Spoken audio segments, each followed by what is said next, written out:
Hello, setting myself up, make sure nothing's going to fall down on me. Always my worry.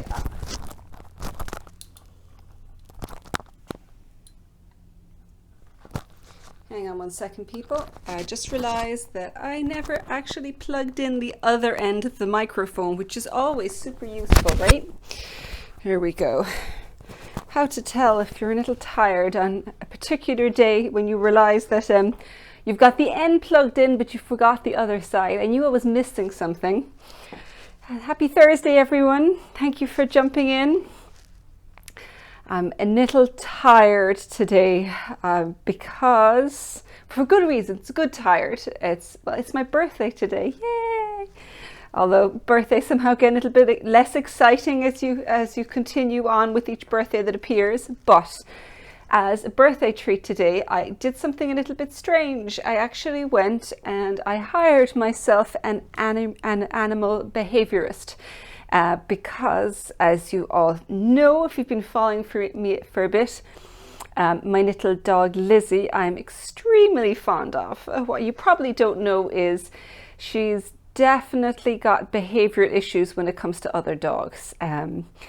While we had a second dog when she was small, she has since then not really spent a lot of time with other dogs and has picked up some fairly nasty habits on our walks around with dogs that bark at her. So I wanted to kind of get it sorted and have someone that knew what they were doing to work with us. And it was incredibly helpful, but really exhausting. By the time I left the house, Lizzie was just flat out on her bed, just didn't even lift up her head to look at me. And I'm realizing that I think it was as tiring for me as it was for her. Hi Judy in Newfoundland. So yes, I'm definitely tired today, but it was a good morning spent, kind of a little out of the ordinary, and hopefully working on something that will be good ultimately for Lizzie and for me, because I get a dog that I can actually start taking to parks again, because I know she's not going to totally lose the plot with every dog we encounter. So I also, if you were kind of popping in over the last couple of days, I just put up a quick video to say a really big thank you to all of you who have been supporting the Seasons Club. It's very, very helpful. And I really appreciate it, because as with all small businesses, you don't really know from one release to another or from 1 month to another how business is going to go, because particularly with things like knitting, people tend to slow down a little in the summer, so it's a little quieter.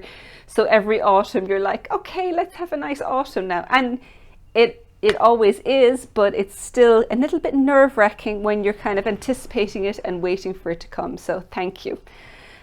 Elsa Louise wishing me health, wealth, love, and many more birthdays. Thank you very much. I hope so too. I'd like to have many, many more. That would be excellent. So hopefully, I'm wondering whether my kids' birthday wishes are going to translate into them actually offering to cook dinner this evening. That would be really nice. I'm getting kind of tired of doing the cooking these days. So hopefully that will be the case. I've also got something that I want to share with you today, and that was the results of a survey I put out several weeks ago, whereas I kind of posted it here, and I also had it out in kind of in the blog and on my newsletter, where I had kind of put different sections of patterns together with the best selling kind of all time in each pattern category.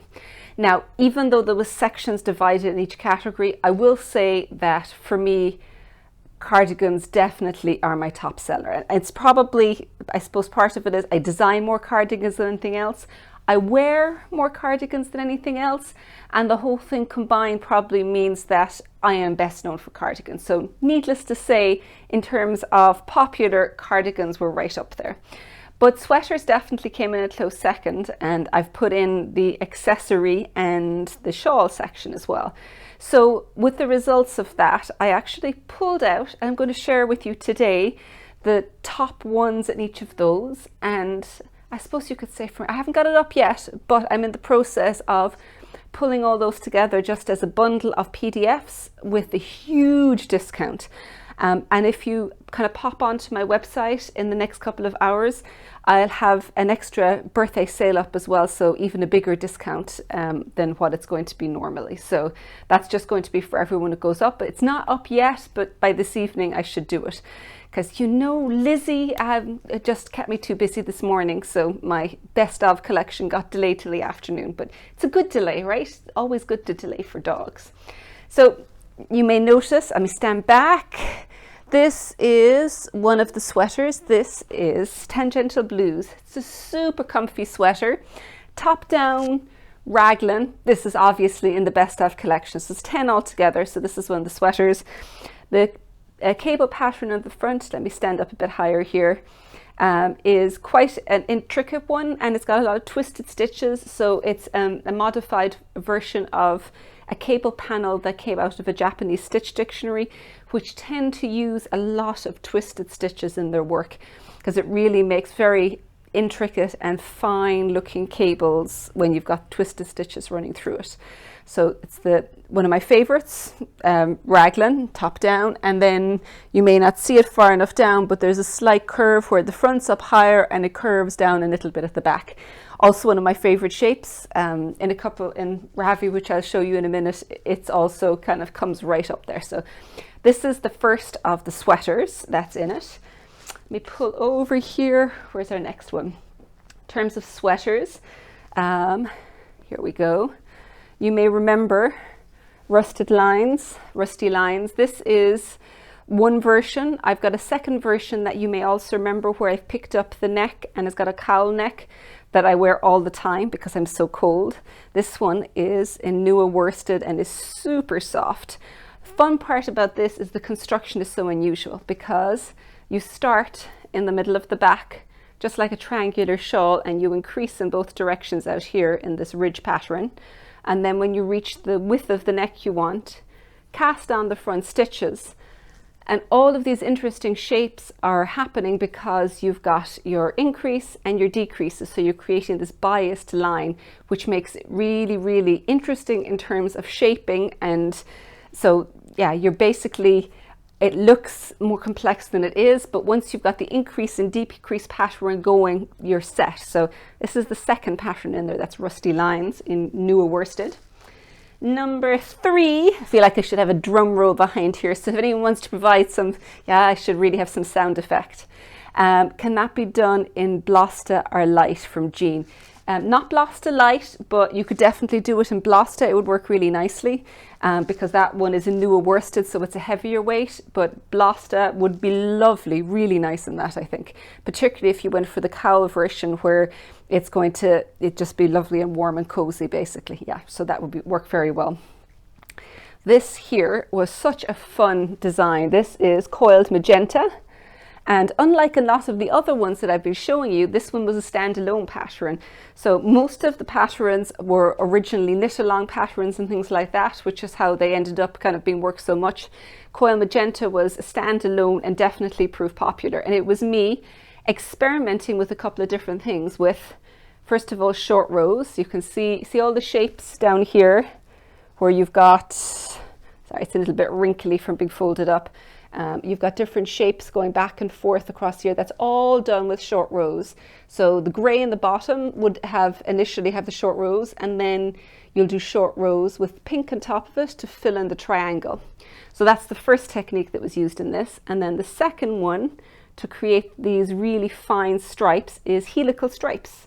So it's a very good learning sweater that just uses 2 colors, simple stitches, and a couple of interesting things you can learn.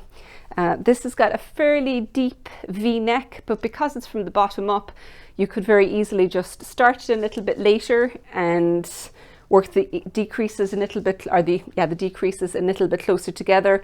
Or alternatively, you could work for further in the inside neck and draw the whole thing in. So that's an easy one to modify. So that one's coil magenta. So there are 3 sweaters. So now we come on to our cardigans. Now I'm just going to turn this up over here, because I don't know if you can see up over in the corner there. It's probably a bit far away, but that is tabbouleh, which a lot of people probably actually know because of the MDK Modern Daily Knitting, because it won their March Mayhem, I think that's what it's called. Yes, March Mayhem, several years ago, and it was Tabooly was the one that was up with that. So what that is, it's a saddle shoulder, top down, with a kind of a cable lace pattern just in the middle that increases in between it to create an A-line shaping, and then the front of it just has a simple panel of it, and the sleeves have one panel of the cable lace going down each side. What's the yarn weight for coiled magenta? That is Nua Sports weight, and the same with Tabooly. They're both Nua Sports. And the one I'm wearing here, which is Tangential Blues, this one is Targhee worsted, so worsted weight, or I'd say one of the yarns I carry there is probably maybe the Blosta might do it. It's a little light. You might be better off with Donegal Soft, which is going to be slightly heavier. I think would probably be a good weight for this to match up with it. So those are all of the sweaters and the cardigans. So now we're on to the shawls. So there's two shawls that kind of came out the top of the voting. One of them being the one that I've been talking about actually for the last few weeks, Vines and Veil, which is a brioche shawl where it's worked from a tiny one here out using, this is a Nua Sport again, so it's in kitten fluff and figment. There you go, my memory has served me well, with just a single panel of lace at the very end. Well, it's not really lace, I suppose more pattern really, and then that's worked all the way across on the bottom. So a good learning pattern for two color lace if you are brioche, and brioche increases and decreases if you haven't done it before. And then the second shawl, where's my second shawl? I've got a big pile of stuff down here. You don't want to see what a mess it is. And this one is Ice Cloud. So this is a mix of Nua Sport and Cumulus. So in some spots they're held together like this. Elsa Louise was asking, how's my marled pullover coming along? Coming along very well. I have some photos and I will show you some more next week. I've finished the shawl collar, almost now 2 rows left to do with it. So I like the way that turned out. So just sleeves left to do on it now and it'll be ready. So, and I'm actually, the marled one I'm doing a second version that's going to be just a sweater, a pullover that will have, that's going to be done in a solid color, but I'm just waiting for some more of the spare color and Blosta to come in because I wanted to do it in quite a different color so you could see how different the stitch patterns would look in a marl versus a solid color. And while the marl obviously dominates so that you're not going to see quite so much detail, it works really well for things like moss stitch because I think it emphasizes the texture, so it looks even doubly textured when you've got a marl, but the cables then obviously are going to lose a little bit of the cable definition. But if it's a mix of both, then I kind of think that you gain as much as you lose with the marl colors, so to speak. It's more a matter of what you want to be dominant in terms of texture, whether the cables or the moss stitch and things like that. So here, back, now that I've finished rambling about my marl, I'm going to come back to the Ice Cloud, which is, so you got Frog on the Wall, Nua Sport, Late Night Blues, and then here is the Cumulus up here, and the marl effect is the Cumulus knit with the Late Night Blues. Simple lace running across here, and this is the very final section because the whole thing is done on the bias, so it tilted as you're working along. So like biased in shawls, all you're doing with that is, because you're obviously trying to increase as you're going along. So in this case, it's increasing very slowly. So every right side row, you've got one increase, but to create the bias, you add an extra increase and a decrease on the other end. So it's going to slant the whole thing, which is what biasing is, like this.